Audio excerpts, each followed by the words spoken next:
नमस्कार, मी लतिका। आज मी तुम्हाला लाल भोपळ्यापासून भाकरी करून दाखवणार आहे। तुम्ही थालपीठ पण करू शकता। मी साहित्य बरोबर दाखवतो तुम्हाला। आता काय केलेलं आहे माहिती आहे का, स्वच्छ धुवून घेतलेलं आहे आणि अशी पाठीमागची मी साल काढून घेतलेली आहे ना। ह्याला काय करायचं माहिती आहे का, आपल्याला बारीक खिसणीने खिसून घ्यायचं आहे। तर आता हे मी खिसून घेते।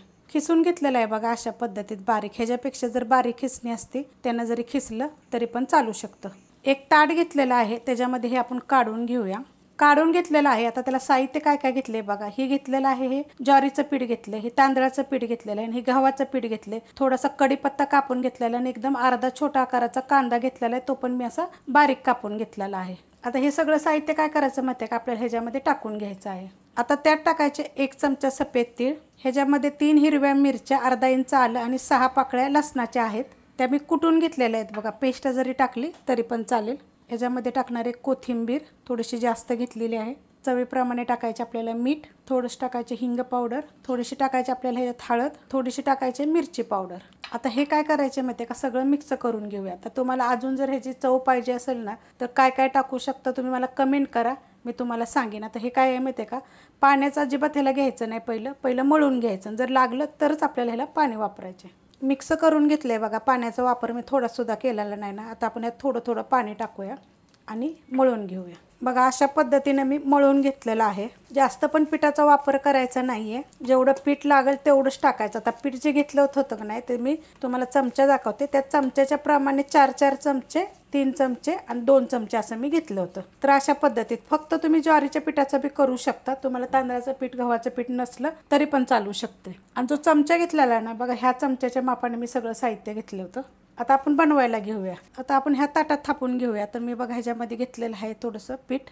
आता हे कुठलं पण घेऊ शकता, तांदळाचं घ्या, ज्वारीचं घ्या, असं हात लावायचं त्याला, नसं थापायचं। तुम्हाला पाहिजे तर तुम्ही ह्याच्यामध्ये नुसती मिरची पावडर पण टाकू शकता, जर तुम्ही हिरवी मिरची जर कोणी खात नसेल तर। थोडासा बदल करा। तुम्ही काय बदल करून करणार आहे हे पण मला तुम्ही कमेंट करून जरूर सांगा। आता हे मी थापून घेते, सेम भाकरी थापतो असं थापायचं। आता काय असं दोन्ही हातानं भाकरी बघा मी थापून घेतलेली आहे। तुम्हाला पाहिजे तर तुम्ही थालपिठासारखं सुद्धा करू शकता। टाकून घेऊया। आता पॅन ठेवला होता मी गरम करत बघा, अशा पद्धतीने। जास्त जाड पण नाही आणि जास्त पातळ पण करायची नाही आहे।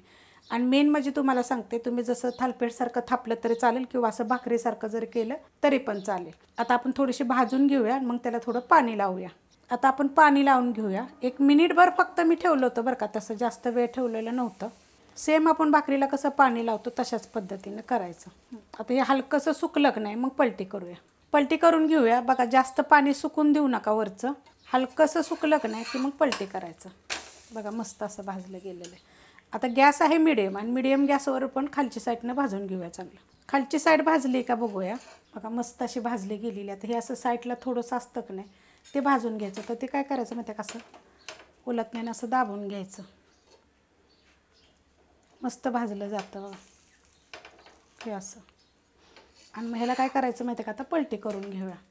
आता ही कसं आहे माहिती आहे का, आपण ह्याच्यामध्ये कांदा बिंदा असं मोठं मोठं वापरलेलं, त्यामुळे हे काय फुगत नाही। जसं आपण भाकरी कशी फुगते असं काय फुगत नाही। भाकरीच्या तर सगळ्या रेसिपी मी बघा अपलोड केलेल्या आहेत। गॅस मिडियम आहे, तर मिडियम गॅसवर पण खालची साईडनं पण चांगलं भाजून घेऊया।